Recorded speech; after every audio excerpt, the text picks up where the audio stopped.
বাংলাদেশের প্রথম নারী প্রধানমন্ত্রী এবং বিএনপির চেয়ারপারসন খালেদা জিয়ার শেষ যাত্রায় অংশ নিতে এসেছিলেন ভারত ও পাকিস্তান সহ অনেক দেশের শীর্ষ পর্যায়ের প্রতিনিধিরা। বিশ্লেষকরা মনে করেন ভারতের পররাষ্ট্রমন্ত্রী এস জয়শঙ্করের আকস্মিক আগমন এবং পাকিস্তানের জাতীয় পরিষদের স্পিকার সরদার আয়াজ সাদিকের উপস্থিতি এই দুই চিরপ্রতিদ্বন্দ্বী দেশের উচ্চ পর্যায়ের প্রতিনিধিদের একই মঞ্চে অবস্থান করাটা নিছক সৌজন্য নয়, বরং বাংলাদেশের আসন্ন 2026 সালের নির্বাচনকে কেন্দ্র করে একটি গভীর ভূ রাজনৈতিক বার্তার ইঙ্গিত দেয়। বিশেষ করে অধ্যাপক ইউনূসের 16 মাসের শাসনামলে ভারতের সাথে সম্পর্কটা যতটা তলনেতে পৌঁছেছে, সেখানে ভারতীয় পররাষ্ট্রমন্ত্রী এস জয়শঙ্কর ঢাকায় এসে ভারতের প্রধানমন্ত্রী নরেন্দ্র মোদীর চিঠি তারেক রহমানের হাতে তুলে দেয়াটা একটা বিশেষ বার্তা দেয়। সবশেষ ইনকিলাব মঞ্চের আহ্বায়ক ওসমান হাদির মৃত্যুকে কেন্দ্র করে বাংলাদেশে ভারত বিরোধী প্রচার ব্যাপকভাবে দানা বাঁধে। দিল্লি না ঢাকা, ঢাকা ঢাকা এমন স্লোগানের সাথে আড়ালে আবডালে অনেক রাজনৈতিক দলকেও সুর মেলাতে দেখা গেছে। এস জয়শঙ্কর অবশ্য অন্য কোনো রাজনৈতিক দলের নেতাদের সাথে বৈঠক করেননি, কিন্তু এর মধ্যে বোমা ফাটিয়েছে আন্তর্জাতিক সংবাদ সংস্থা রয়টার্সের একটি খবর।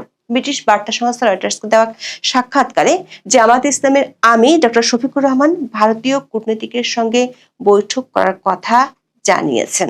তিনি দাবি করেছেন ভারতের কূটনীতিক তাকে বৈঠকটি গোপন রাখতে বলেছেন, এজন্য এটি গোপন রাখা হয়েছে। এমন খবর প্রকাশিত হওয়ার পর সামাজিক মাধ্যমে আলোচনার ঝড় উঠেছে।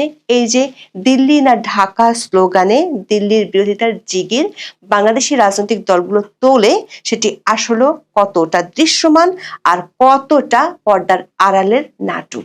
এমন নাটকের আড়ালে প্রশ্ন হলো, মিস্টার জয়শঙ্কর কি তার 4 ঘন্টার সফরে কোনো বিশেষ বার্তা দিয়ে গেছেন? বিস্তারিত জানতে চলুন যাওয়া যাক বিশ্লেষণে।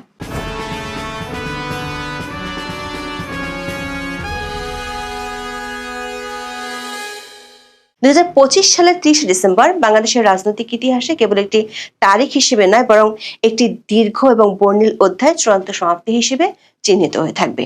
দীর্ঘ অসুস্থতার পর ঢাকার এভারকেয়ার হাসপাতালে খালেদা জিয়ার মৃত্যু হয়। 31 ডিসেম্বর সংসদ ভবনের দক্ষিণ প্লাজা অনুষ্ঠিত জানাজা ও রাষ্ট্রীয় মর্যাদায় সাবেক রাষ্ট্রপতি জিয়াউর রহমানের পাশে দাফন করা হয় বেগম খালেদা জিয়াকে। মানিক মিয়া এভিনিউতে যখন লক্ষ লক্ষ মানুষ সমবেত হয়েছিলেন, তখন মঞ্চের পেছনের সারিতে চলছিল এক অন্যরকম কূটনীতি। বাংলা ট্রিবিউনের খবরে বলা হয়েছে, সাবেক প্রধানমন্ত্রী খালেদা জিয়াকে শেষ শ্রদ্ধা জানাতে জাতীয় সংসদ ভবনে একত্রিত হয়েছিলেন প্রায় 33টি দেশের প্রতিনিধি। এর মধ্যে ভারতের পররাষ্ট্রমন্ত্রী এস জয়শঙ্কর এসেছেন ভারত থেকে। এছাড়া পাকিস্তানের পররাষ্ট্রমন্ত্রী ইসাক দারের আসার কথা থাকলেও এসেছেন পাকিস্তানের জাতীয় পরিষদের স্পিকার সরদার আয়াজ সাদিক। দক্ষিণ এশিয়ার দুই বৈরী প্রতিবেশীর মধ্যে মুখ দেখাদেখি বন্ধ থাকলেও দুই দেশের উচ্চ পর্যায়ের প্রতিনিধিরা আজ বাংলাদেশের করমর্দন ও কুশল বিনিময় করেছেন। এ সময় ভারতের পররাষ্ট্রমন্ত্রী এবং পাকিস্তানের স্পিকারের মধ্যে কি কথা হয়েছে তা নিয়ে কৌতূহল সৃষ্টি হয়। বুধবার পাকিস্তানের জাতীয় সংসদের এক্স হ্যান্ডেলে করা এক পোস্টে বিষয়টি খোলাসা করা হয়েছে। পোস্টে বলা হয়, পাকিস্তানের স্পিকার আয়াজ সাদিককে দেখে এগিয়ে গিয়ে করমর্দন করেন ভারতের পররাষ্ট্রমন্ত্রী জয়শঙ্কর। এই সময় নিজ পরিচয় দিয়ে আয়াজ সাদিককে বলেন, আমি আপনাকে চিনতে পেরেছি। পাকিস্তানের জাতীয় সংসদের সেই পোস্টে আরো বলা হয়, 2025 সালের মে মাসে পাকিস্তান ভারত সংঘর্ষের পর এই আলাপচারিতায় ভারতের পক্ষ থেকে প্রথম উল্লেখযোগ্য উচ্চস্তরের যোগাযোগের সূচনা। কূটনৈতিক সূত্রগুলো বলছে, ভারতের পররাষ্ট্রমন্ত্রী ডক্টর এস জয়শঙ্করের ঢাকা সফর ছিল অনেকটা ঝটিকা অভিযানের মতো। মাত্র 4 ঘন্টার সফরে তিনি কেবল শোক প্রকাশ করতেই আসেননি, বরং তিনি বহন করে এনেছিলেন প্রধানমন্ত্রী নরেন্দ্র মোদীর একটি ব্যক্তিগত চিঠি, যা তিনি সরাসরি তুলে দেন বিএনপির ভারপ্রাপ্ত চেয়ারম্যান তারেক রহমানের হাতে। এটি ছিল গত 18 বছরের মধ্যে কোনো ভারতীয় মন্ত্রীর সাথে তারেক রহমানের প্রথম আনুষ্ঠানিক সাক্ষাৎ। নরেন্দ্র মোদীর চিঠিতে বিএনপির ভারপ্রাপ্ত চেয়ারম্যানকে প্রিয় তারেক রহমান সাহেব সম্বোধন করে লিখেছেন, আপনার মা বাংলাদেশের সাবেক প্রধানমন্ত্রী ও বাংলাদেশ জাতীয়তাবাদী দলের চেয়ারপারসন মহামান্য বেগম খালেদা জিয়ার প্রাণের খবরে আমি গভীরভাবে শোকাহত।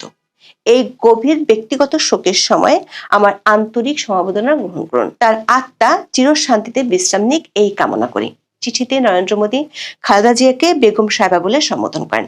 2015 সালের জুনে ঢাকায় বেগম সাহেবার সঙ্গে সাক্ষাৎ ও আলোচনার কথা স্মরণ করে মোদি বলেন, খালেদা জিয়া ছিলেন দৃঢ় প্রত্যয়ী ও অটল বিশ্বাসের এক বিরল নেতৃত্ব। বাংলাদেশের প্রথম নারী প্রধানমন্ত্রী হওয়ার গৌরব অর্জন করেছিলেন। বাংলাদেশের উন্নয়নে যেমন তিনি গুরুত্বপূর্ণ অবদান রেখেছেন, তেমনি ভারত বাংলাদেশ সম্পর্ক জোরদার করতেও তার ভূমিকা ছিল উল্লেখযোগ্য। ভারতের প্রধানমন্ত্রী নরেন্দ্র মোদী জানিয়েছেন, নতুন সূচনার প্রত্যাশা। লিখেছেন, খালেদা জিয়ার প্রস্থান অপূরণীয় শূন্যতা সৃষ্টি করলেও তার দৃষ্টিভঙ্গি ও উত্তরাধিকার টিকে থাকবে। বিশেষজ্ঞরা মনে করেন, জয়শঙ্করের এই সফর বাংলাদেশ ও ভারতের মধ্যকার সম্পর্কের ক্ষেত্রে অনেক কিছুর ইঙ্গিত দেয়। ভারতের পররাষ্ট্রনীতির একটি দিক হলো নেইবারহুড ফার্স্ট বা প্রতিবেশী প্রথম নীতি, কিন্তু 2015 সাল থেকে বাংলাদেশের সাথে যে সম্পর্কের স্বর্ণযুগের দাবি ভারত করে আসছিল, তা 2025 সালের শেষ দিকে এসে এক গভীর খাদের কিনারায় দাঁড়িয়েছে। খালেদা জিয়ার মৃত্যু সেই সংকটে এক নতুন মাত্রা যোগ করেছে বলে মনে করেন বিশ্লেষকরা। শেখ হাসিনাকে দিল্লিতে আশ্রয় দেওয়া এবং বাংলাদেশের সংখ্যালঘু নির্যাতনের অভিযোগে ভারতের সোচ্চার অবস্থান ঢাকার নতুন প্রশ্নের সাথে দিল্লির দূরত্ব বাড়িয়ে দিয়েছে। বিশেষ করে বেগম জিয়ার মৃত্যুর আগে শরীফ ওসমান হাদির হত্যাকাণ্ড বাংলাদেশকে এক ভয়াবহ সহিংসতার দিকে ঠেলে দিয়েছিল। ইনকলাব মঞ্চের এই মুখপাত্রের মৃত্যুতে যে ভারত বিরোধী বিক্ষোভ হয়েছে, তাতে প্রথম আলো এবং ডেইলি স্টার অফিস আক্রান্ত হয়েছে। এই অগ্নিগর্ভ পরিস্থিতিতে খালেদা জিয়ার মৃত্যু এবং জানাজায় বিদেশি নেতাদের আগমন যেন এক প্রকার সেফটি ভালভ হিসেবে কাজ করেছে। কিন্তু একটা উল্লেখযোগ্য ব্যাপার হলো, এস জয়শঙ্কর বাংলাদেশে আসলেও বাংলাদেশের অন্তর্বর্তী সরকার প্রধান অধ্যাপক ইউনূসের সাথে কোনো বৈঠক করেননি। প্রশ্ন হলো, জয়শঙ্কর কেন সৌজন্য সাক্ষাৎ করেননি? অথচ খালেদা জিয়ার শেষকৃত্যে যোগ দেয়া পাকিস্তানের স্পিকার সরদার আয়াজ সাদিক এবং নেপালের পররাষ্ট্রমন্ত্রী বালানন্দ শর্মা অধ্যাপক ইউনূসের সাথে সৌজন্য সাক্ষাৎ এবং দ্বিপাক্ষিক বৈঠক করেছেন। কূটনৈতিক সূত্রগুলো বলছে, সাম্প্রতিক সময়ে দুই দেশের সম্পর্ক এমন একটা পর্যায়ে গেছে যার কারণে ভারত কোনো আনুষ্ঠানিক বৈঠক করতে চায়নি। যদিও খালেদা জিয়ার জানাজার আগে সংসদ ভবনে বাংলাদেশের অন্তর্বর্তী সরকারের 3 উপদেষ্টার সাথে জয়শঙ্করের অনানুষ্ঠানিক সাক্ষাৎ হয়েছে। আইন উপদেষ্টা আসিফ নজরুল, পররাষ্ট্র উপদেষ্টা তৌহিদ হোসেন এবং জাতীয় নিরাপত্তা উপদেষ্টা খলিলুর রহমানের সাথে আলাপ হয় ভারতীয় পররাষ্ট্রমন্ত্রীর।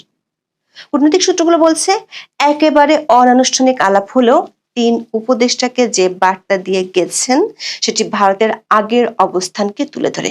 ভারত সরকার অনেকদিন ধরে বলে আসছে, তারা বাংলাদেশে অবাধ, সুষ্ঠু, নিরপেক্ষ, অন্তর্ভুক্তিমূলক নির্বাচন চায়।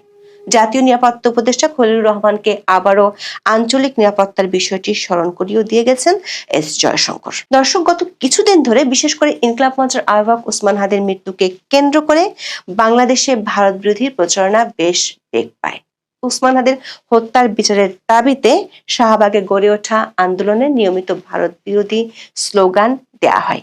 এমন পরিস্থিতিতে আশঙ্কা ছিল, জয়শঙ্করের মতো ভারতের এমন সিনিয়র নেতার বাংলাদেশ সফরে পরিস্থিতি কি দাঁড়ায়।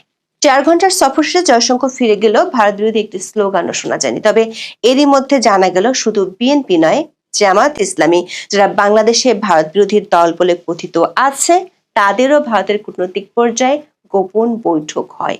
ব্রিটিশ বার্তা সংস্থা রয়টার্স এমন একটি খবর সামনে এনেছে। 31 ডিসেম্বর রয়টার্সে প্রকাশিত হয় জামাত ইসলামের আমির ডক্টর শফিকুর রহমানের সাক্ষাৎকার। সে খবরে বলা হয়, ডক্টর শফিকুর রহমান ভারতীয় কূটনীতিকের সঙ্গে বৈঠক করার কথা জানিয়েছেন। তিনি নিশ্চিত করেন, চলতি বছরের শুরুতে একজন ভারতীয় কূটনীতিকের সঙ্গে তার বৈঠক হয়েছে। তবে অন্য দেশের কূটনীতিকরা প্রকাশ্যে দেখা করলেও ভারতীয় প্রতিনিধি বৈঠকটি গোপন রাখার অনুরোধ করেছিলেন বলে তিনি উল্লেখ করেন। কেন এমন গোপন বৈঠক, তার যৌক্তিকতা তুলে ধরেছেন ডক্টর শফিকুর রহমান। বলেন, আমাদের সবার জন্য উন্মুক্ত হতে হবে, পারস্পরিক সম্পর্কের উন্নয়নের কোনো বিকল্প নেই।